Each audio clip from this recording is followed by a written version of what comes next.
Hello students, I am Harshila Date, Senior Lecturer of Department of Computer Engineering. In this video lecture, I am going to teach you experiment number 9, circular queue operations. The practical outcome of this experiment is to implement a C program to perform insert and delete operations on circular queue using array representation. I already covered insert and delete function of the circular queue function in circular queue theory video.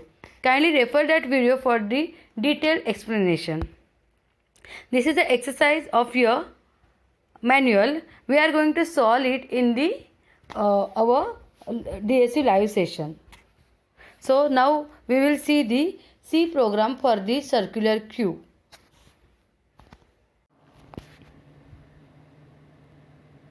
So this is a program for the circular queue. Experiment number 9. So these two are the header files. This is the structure of the circular queue. For making circular queue, we require one array and two variable front and rear, f and r. And CQ is the structure variable. We are going to implement the three functions on the circular queue, that is insert, cdelete and cqinit. In insert function, we are going to insert an element at the rear end, and in delete function, we are going to delete the element which is at the front from the circular queue, and in init function, we are going to initialize the circular queue to be empty. I already explained all three functions in our circular queue theory video lecture. Kindly refer that video for the detailed explanation. We will first see the logic of the function. This is the initialization function. So we are making circular queue empty by setting f is equal to -1 and r is equal to -1. After that, we are going to perform the insert operation. For insert operation, we first check the circular queue overflow condition. There are two circular queue overflow condition. Rear is equal to max -1 and front is equal to 0, or rear plus 1 is equal to front. If it is, then we print the message circular queue overflow. Otherwise, we are going to perform the actual insertion. In circular queue, whenever you are performing the insert operation, you are rotating the rear from the last position to 0th position. See here, if your rear is equal to 4, means max -1, in our case, our queue size is 5. So 5 - 1, 4.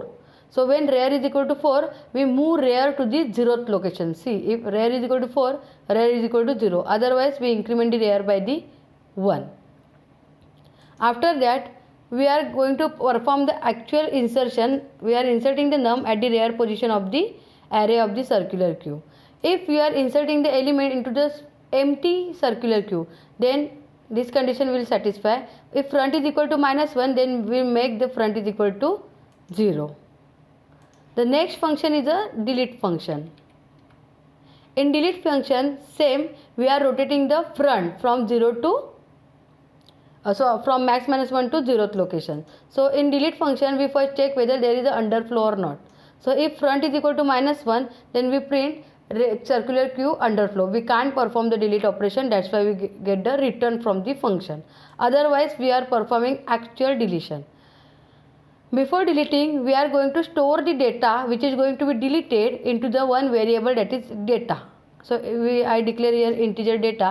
So data is equal to whatever present at the front location, store into the data. So CQ of A of CQ of F is equal to data. Then print that data that is going to be deleted. After that, you will get this. You are doing the actual deletion by making front 0. See, CQ of A of CQ of F is equal to 0. Now adjustment of the front. In delete operation, we are adjusting the front. See, if front is equal to rear, when this condition satisfies, when there is only the single element present in the queue. So if there is only one element, then after deleting that element, your queue will be empty. So if f is equal to r, make your queue empty, that is front is equal to -1 and rear is equal to -1. Otherwise, if whatever you are deleting is not the last element, then adjust the front, such as if front points to the last position, that is max -1, then rotate front to 0. Otherwise, increment the front by the 1. So now we are going to see what is the main function, how functions are called. So In main function we first call the init function. It will make your circular queue empty. After that, since the size of the circular queue is 5, I call CInsert function for 6 times.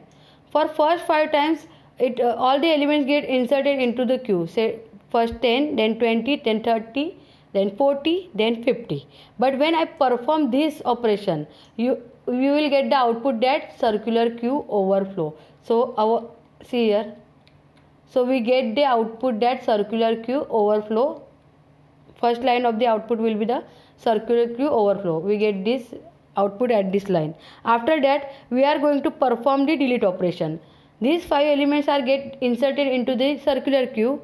As circular queue follows first in first out principle, at the first delete function calling, 10 will be get deleted. At second, 20, third, 30, fourth, 40, fifth, 50. And after 6th time, when I call the delete function 6th time, I will get the output that your queue is empty, that is queue underflow. So see, since in delete function we are printing the number which is to be deleted, so our output will be, at this line we will get the output circular queue overflow. At this line we will get the output element deleted 10, element deleted 20, element deleted 30, element deleted 40, element deleted 50, and here we get the queue circular queue underflow. Check the output. I am compiling it, Alt F9. After that I am pressing Ctrl F9. See the output. First line is circular queue overflow, then items are deleted first in first come first serve manner, first in first out, 10, 20, 30, 40, 50, and after that we get the output circular queue underflow. So try this program at your home on PC and check. Thank you.